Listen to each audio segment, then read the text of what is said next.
कहानी की शुरुआत बंजारों के एक कबीले से शुरू होती है। इन लोगों का कोई पक्का ठिकाना नहीं होता था, इसलिए ये लोग एक जगह से दूसरी जगह जाते रहते थे। आज भी ये लोग एक नई जगह पर आए थे ताकि वहाँ कुछ दिन बिता सकें। अब कहानी में हमें जीवा नाम का बंदा नजर आता है। जीवा पक्के कबीले में रहता था और उसका कबीला घोड़ों की चोरी करता था। ऐसे ही एक दिन जीवा ने कई घोड़ों की चोरी कर ली, जिसके बाद वो अपने कबीले की तरफ जा रहा था। इसी बीच रास्ते में उसे राजा के सैनिक देख लेते हैं। सैनिकों को पता था कि जीवा ने घोड़े चुराए हैं, इसलिए वो उसके पीछे लग जाते हैं। जल्दी ही सैनिकों ने जीवा और उसके साथियों को घेर लिया। सैनिक जीवा को गिरफ्तार करना चाहते थे। जीवा जैसे ही भागने की कोशिश करता है तो सैनिक गोलियां चलाने लगते हैं। उनकी गोलियां जीवा की टीम को तो मार देती हैं, लेकिन जीवा जख्मी होकर भाग जाता है। कुछ देर बाद जीवा जंगल में पहुंच गया था। इसी जगह एक बंजारन लड़की भी थी और उसका नाम माया था। जख्मी जीवा की हालत खराब थी और माया की नजर उस पर पड़ गई थी। जीवा की जख्मी हालत देखकर उसे उस पर रहम आ गया था। वो जल्दी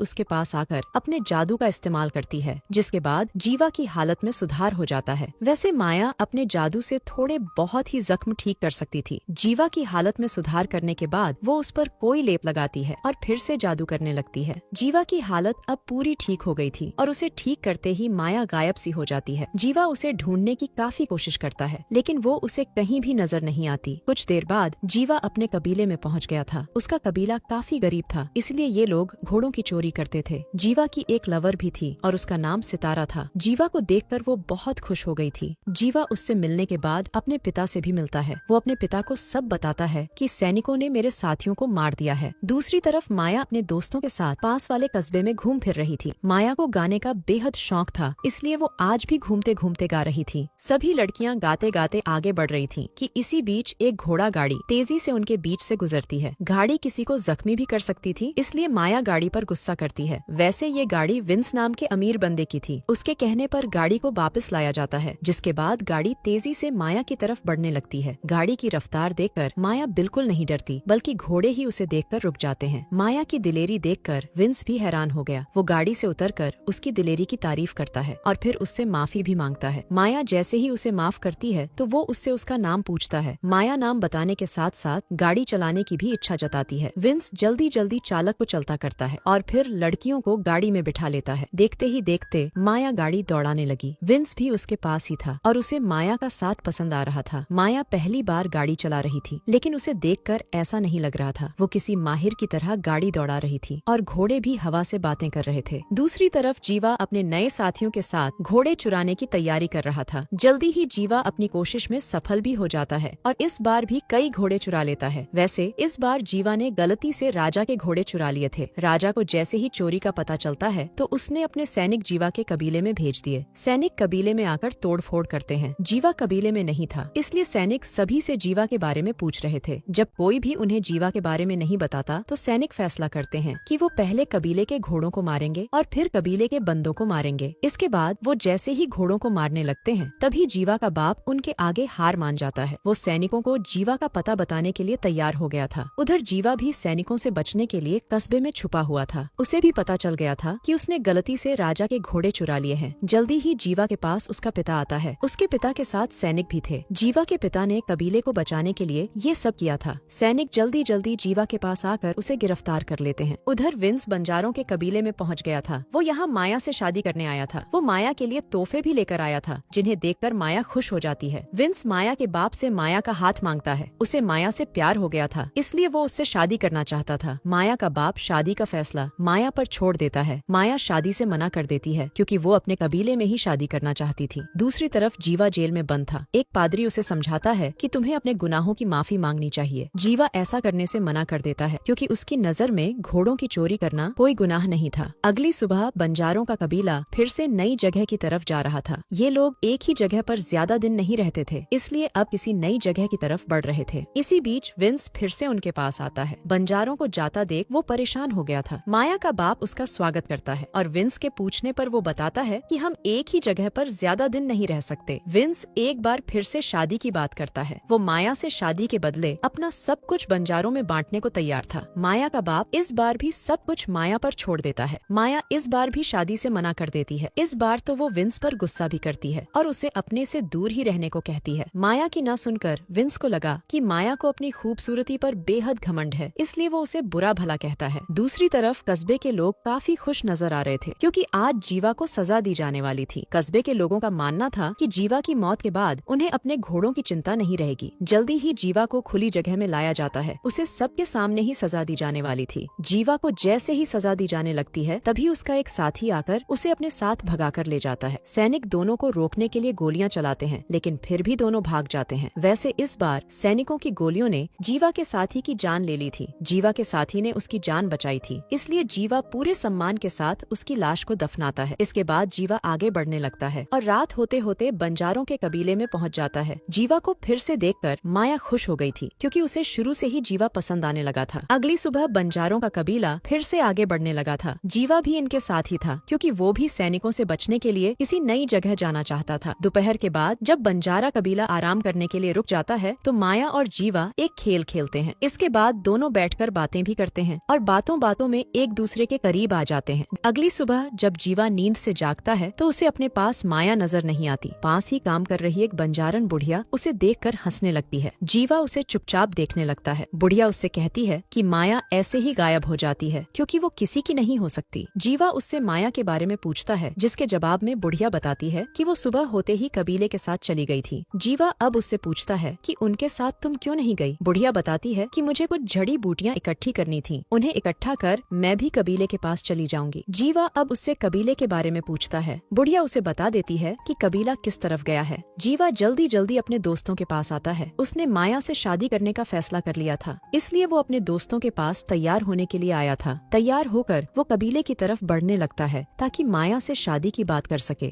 थोड़ी ही देर बाद जीवा बंजारों के कबीले तक पहुंच जाता है। कबीले वाले उसे तैयार देखकर बहुत खुश होते हैं। सभी नाच गाकर उसका स्वागत भी करते हैं। जीवा माया का हाथ पकड़कर उसके बाप से कहता है कि मैं माया से शादी करना चाहता हूँ। जीवा की बात सुनकर सभी हंसने लगते हैं। जीवा सभी को बता देता है कि माया कल रात मेरे साथ थी। जीवा की बात सुनकर माया गुस्सा करती है और गुस्से में आकर उसे नीचे गिरा देती है। जीवा को गिरते देखकर सभी फिर से हंसने लगे। माया भी पहले उसका मजाक उड़ाती है और फिर उसे खड़ा कर देती है। इसके बाद जीवा माया के बाप के पास आकर कहता है कि मैं आपकी बेटी से प्यार करता हूँ। माया का बाप इस बार भी सभी फैसले माया पर छोड़ देता है। जीवा माया के पास आकर उसका हाथ मांगता है लेकिन घमंडी माया उसे भी मना कर देती है। माया का इनकार सुनकर जीवा को इतना गुस्सा आता है कि वो साला उस पर हमला कर देता है। माया अगर घमंडी थी तो जीवा भी पूरा सिरफिरा था। माया सिर्फ बंदों से खेलती थी, इसलिए वो किसी से शादी नहीं करना चाहती थी। माया को मरते देखकर उसका बाप भी गुस्से में आकर जीवा पर हमला कर देता है। देखते ही देखते सभी के सामने माया और जीवा मारे जाते हैं। माया को उसका घमंड महंगा पड़ गया था, जबकि जीवा का पागलपन उसकी जान ले गया था। इसी के साथ इस कहानी का यही अंत हो जाता है।